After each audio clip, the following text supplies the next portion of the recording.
আজকে আমি আপনাদের সামনে নিয়ে চলে এসেছি ওটসের একটা হেলদি রেসিপি। তো চলুন রেসিপিটি শুরু করা যাক। তো আমি প্রথমে সামান্য একটু ঘি দিয়েছি কড়াতে, দিয়ে একটু পেঁয়াজ কুচি আর একটু আদা কুচি নেড়ে চেড়ে নেবো। ওর মধ্যে একটু টমেটোও দিয়ে দেবো আর মটরশুঁটি দিয়ে আমি করব এটা। তো এই যে টমেটোটাও দিয়ে দিলাম, টমেটোটা একটু সফট অফ দিয়ে হালকা একটু নেড়ে চেড়ে নেবো। আর এবার ওর মধ্যে আমি নুন, একটু জিরে গুঁড়ো, ধনে গুঁড়ো, কাঁচা লঙ্কা চিড়ে দিলাম, গুঁড়ো লঙ্কা দিলাম না, আর পরে একটু হলুদ দিয়েছি। আপনারা এখানে হলুদটাকে অ্যাভয়েড করতে পারেন। তো দিয়ে যে নাড়াচাড়া করে নেবো। আর এবার আমি ওই যে মটরশুঁটি, এটা ফ্রোজেন মটরশুঁটি, ওটাই আমি জলে ভিজিয়ে রেখেছিলাম, দিয়ে দিলাম। দিয়ে নেড়ে চেড়ে ওই মশলাটার সাথে কষে নিয়ে আমি জল দিয়ে দিলাম, দিয়ে একটু সেদ্ধ হতে দিয়ে দেবো মটরশুঁটিটা। তো দেখুন অনেকটা বয়েল হয়ে গেছে, মটরশুঁটিগুলো অনেকটা সফট হয়ে গেছে আর জলটাও অনেকটা শুকিয়ে এসছে। এবার ওর মধ্যে আমি ড্রাই রোস্ট করা ওটসটাও দিয়ে দিচ্ছি।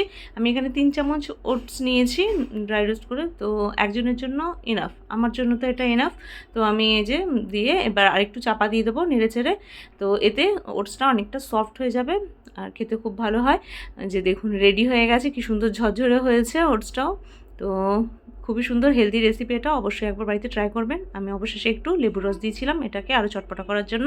তো রেসিপিটি ভালো লাগলে অবশ্যই একটা লাইক এবং কমেন্ট করে দেবেন। Thank you.